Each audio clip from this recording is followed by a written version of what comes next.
Hey guys, Crystal here. And we are starting this off right because I recorded this video and forgot to push the record button. Take two!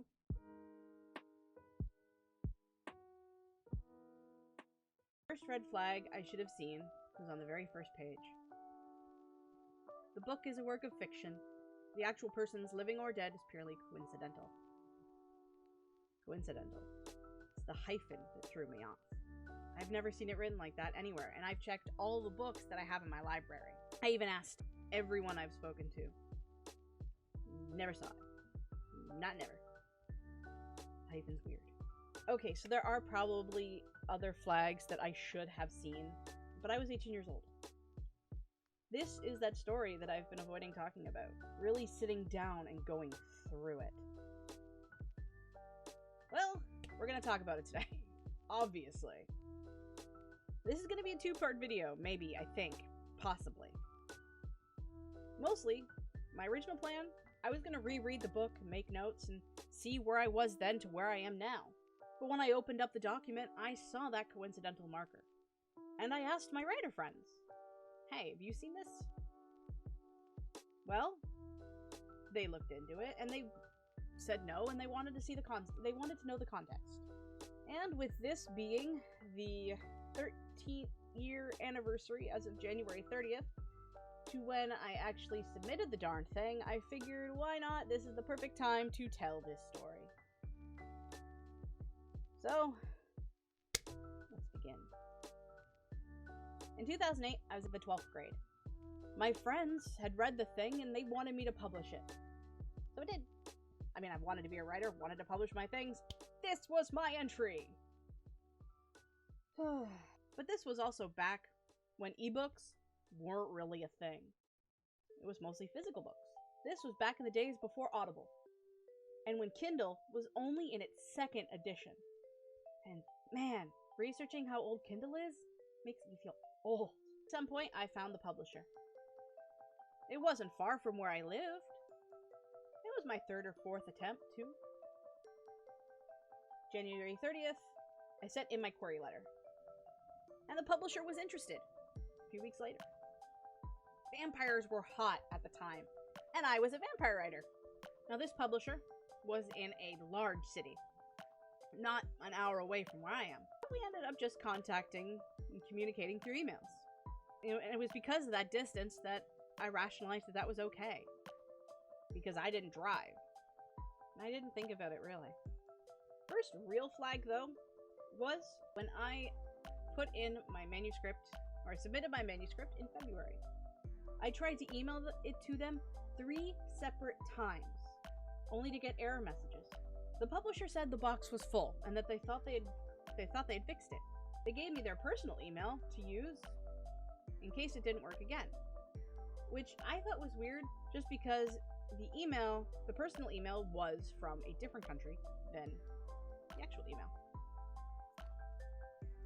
But people move, and they just could have kept this address. It's not inherently out of the realm of possibility, so I submitted my book. Second flag / strange thing was in April, I received this email. Back in January, you submitted your query and synopsis and few chapters titled Through the Ages for consideration at blanking publishing. I have taken the time to read what you have presented and found myself intrigued with the story concept. Therefore, if you have not presented with an offer elsewhere, I would like to invite you to submit your completed manuscript at your earliest convenience. Looking forward to hearing back from you and reading Betty Morgana's adventures as a female vampire. Thank you, sincerely, blank. Which, yes, I'm keeping them out to avoid getting sued just in case that they do the skeezy publisher thing and try to come after me for slander and all those other scary legal words. Now, I did mention that I sent my manuscript in February. I mean, maybe this was a formal invitation. Obviously, past me didn't really consider it to be weird, right? Hell, I didn't even notice that until I started getting everything ready for this video. But I ignored it, and things went quiet for about 4 months. I heard that the writing industry does work slowly, so once again, I didn't really think it an issue. In August, 7 months later, I checked in again and asked if they had given any more consideration as to actually publishing this book. 7 days after that, I got a response. They had been very busy, but they still wanted to publish. I just had to make some glaring changes. Now, one of the changes I had to make was one of my main characters' names was Dracula because I'd forgotten to change it before I submitted it. Oops. Once I made the changes, I emailed it to them, and they emailed me a contract in return. A couple days later. I read it out, showed my dad, showed my writer friend that helped me send the query letter to begin with, printed out 2 copies, signed them both, and mailed 1 copy back by snail mail. I guess that would be strange thing number 3, is because the contract kind of looked official, kind of didn't. I mean, you could print out their sample contract online anytime. The logo was there, but I don't know. It was the early 2000s, and they were a super small indie publisher. Shortly after that was sent off, I gave them the author blurb and a picture that my friend had helped me take for the back of the book. I was so excited, and so were my parents. My dad took me out to dinner to celebrate, and my mom excitedly started telling all of her friends online, which actually led me to my first review. It was on a vampire appreciation fan site. I used to belong to a couple of those, like probably many others, and there is another super dark story that I could probably tell about my childhood, but I'm not 100% sure if I ever will, because meh. It's like watching Seven when it first came out. There are some things children should just not do. One of them is joining fan sites when you're not even 10 years old. Anyway, here's the review. Story will surely be easily accepted for the young audiences who are not mature enough to read books such as Twilight, etc. Though at times the language is somewhat anachronistic to the era in which it is set. That will make it some things which preteens can readily relate, rather than having to learn the speech patterns of the past. Editing Crystal here. Quick note.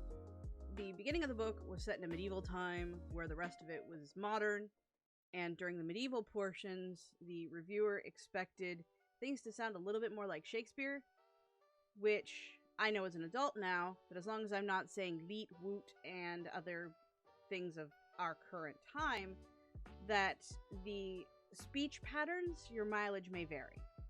For a first effort, this book shows that the author has promising potential if she continues to develop her skills. Not exactly a bad review.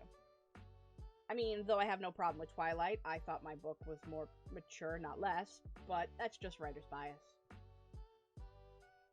I presented the idea of adding this review to the publisher on August 19th, 3 weeks after I checked in. They seemed okay about the idea, if not a little hesitant, since this was just some random person on the internet, and not a review platform or anything that could have possibly existed at that time. We started talking about cover art in September. I, of course, riding off the high of getting the dang thing published in the first place, thought that I was cool enough to design my own cover. They made it pop and added some fonts, and I don't think it looks that bad. Oh. Since I'm displaying the cover art, please do not go looking for this, since it does still exist on Amazon. I'll get into that later, but I no longer have connections to that book.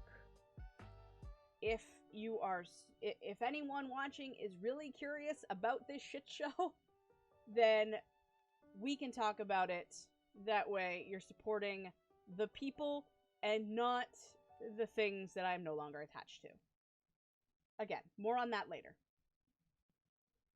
The book was slated for an October 20th release, with even more flaggy problems. Family and friends wanted to buy the book, and I did sell 7 copies. Woohoo! At least 4 of those 7 people had purchasing issues from their site. It was either the site issues, PayPal issues, or both. I was told about these issues between the 21st and the 25th. Links were not in the right place. They needed login information in order to buy the product, but they weren't getting that information through email. I'd been transferred to their tech support, and they helped fix it. It was a total mess. They assured me that they fixed the problem. And the publishers also sent me emails that they sent the people that were trying to buy the book, saying that PayPal can be a little quirky sometimes, and that it had timed out so they couldn't access it. Again, mess. Part of me understands that it was early 2000s technology, which was weird, to say the very least. But even now, I'm wondering if it was actually PayPal or the publishers. I don't know. Since we're talking about bugs and technical problems, we're not done yet. Same time, I also noticed that where my book was on their website, the author page was empty. I wasn't there. And it wasn't until April 4th that I had gotten a response stating the links had been broken, but had been fixed. November 7th, I was contacted by their publishing department, and it was explained to me that they would help promote the book. I just had to fill out a package that they sent. It looked like standard stuff. Synopsis, what inspired me to write and to publish the book. Who would I compare myself to writing? Which, adult me finds that very weird, considering almost everyone I've ever spoken to said that the worst thing you can do is compare yourself to other writers. You can learn from other writers, but you're never them. Now, teenage me compared myself to a bunch of different authors, which was incredibly vain and really stupid. But other than that, it was general background stuff. Where I grew up, how old I was, and how I planned to promote myself. I kind of felt a little weird since they were trying to help me promote the book. And yet, I was supposed to promote myself. The way it was communicated was a little weird. But I'm not 100% sure if it's just something I think was weird or something that was actually weird, since my knowledge of the industry was incredibly lacking back then and is still pretty lacking now. I do think it was weird that the press release came a full month after the release of the book. I chalk all that up to my lack of experience, I guess. Anyway, the press release was done, and I wish I could show you the actual release, and not just the package. But that link is broken too.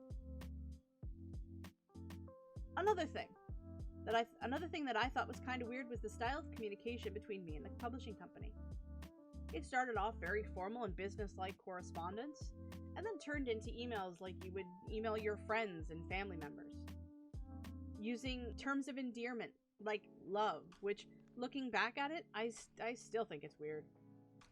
I know it's common to reflexively use certain terms of endearment in dialects: love, sweetie, darling, dear, hun. I mean, I do myself, and I've gotten in trouble for it myself, for not being professional enough. Also, the amount of small talk started to increase, talking about the weather and stuff like that.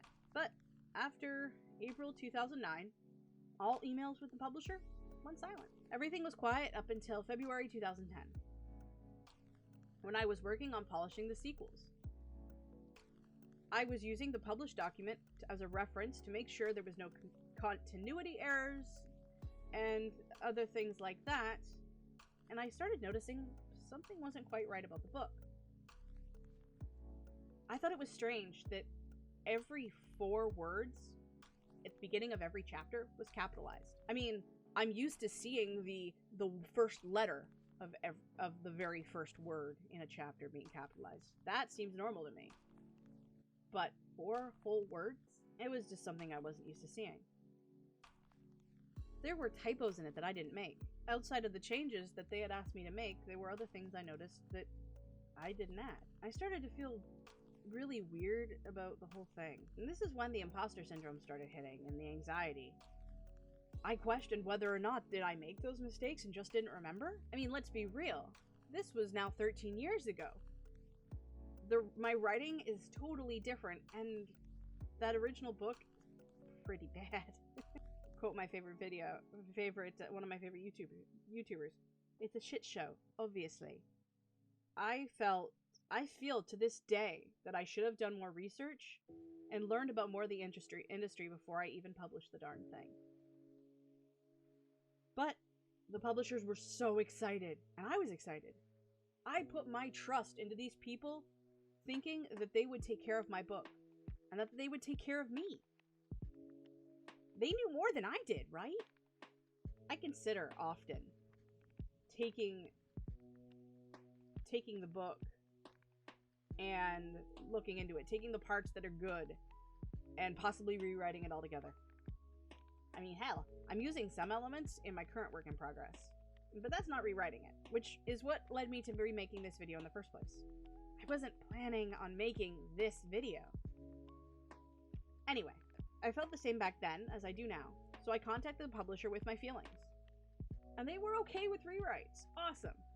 They did say that they couldn't pull the internet book off the ebook off the internet, but they would be okay with republishing it. March came around, and I had a death in the family, and a bunch of other stuff was going on at the time. So I couldn't get the edits done or the sequel. I had to take a break, and they were okay with that. I needed to take care of myself. By August, my contract was expiring, and thinking about the issues and the weird errors and looking back at the emails, I started feeling not comfortable about renewing my contract. They gave me the option, 3 to 5 years. But my brain was consistently gaslighting me the entire time, questioning if it was them or me that made the errors, and if they buggered my story or I buggered my story. What if they did that again with the sequel, or with the edits, or with any of that? I told them that I wasn't 100% sure if I wanted to renew, and I explained how I felt, thinking I would get one of those no problem, let me know how you feel sort of emails, wishing me all the best. Those standard emails that you get back when they're pretty much going, okay, bye, have a great day. But I got nothing back. I waited till November. No word. Still. I received e-cards from them for different holidays in 2018 and 2020, but there was nothing. March 2010 was my last email from that publisher. During Nano last year, I thought maybe trying to see if I can pull the book again now that my contract had been gone for so long. I wanted to give up on that series, and I wanted it gone. Burn it in the dumpster and bye. At least the internet equivalent. Still got nothing. With advice I received from a friend, I decided to contact the sellers that had the rights to my ebook. I contacted Barnes & Noble. Then a couple of days, bam, that thing was off their website faster than you can say bye, Felicia. Amazon, not so much. Now there's some legal attachments to that, and I won't get into it, but they basically said no. You know what they say? You cannot remove something from the internet. Not entirely. So that's my story. In the end, maybe it wasn't so bad. We're accounted, they were understanding. And maybe the publisher is dead now, and that's why I haven't gotten a response in so many years. Editing Crystal back again. Their Facebook pages are still active. Their web page still exists. So... But it was the lengths between responses that I did get. Weird moments in communications and strange glitches in edits. It makes me feel like I definitely should have been more careful with my choices and did more to research the industry before I published. It's not like the publisher wanted me to pay for my own publishing, which was one thing I was worried about. And one thing that I was warned about by the writer that helped me publish the darn thing in the first place. Of course, they did warn me to beware the unknown publisher, and that was something I should have listened to. In 2008, e-publishing was rarely heard of, and self-publishing was almost non-existent. But there had to have been something I could have learned from the industry then. Right now, it is a learning experience. My current work in progress, I am trying to learn everything I can about publishing, both traditional and self-publishing. After looking back while preparing this video, I'm not 100% sure how hot the tea is. But then again, I'm not 100% sure if I should be giving them the benefit of the doubt, because it has been almost 13 years. But that's in my coding. I'm constantly questioning if it was me that screwed up a thing or somebody else. I practically gaslight myself whenever I think about this stuff. Anyway, what are your thoughts? Have you ever experienced anything like this? Was it them or was it me? Am I the Scooby-Doo villain that's under the mask this entire time? I don't know. Part 2 of this video, where I decide to look back at the book, it may or may not happen, but maybe it will answer some of my questions. I love you all, and hope you have a great day. Take care, and we'll see you next time.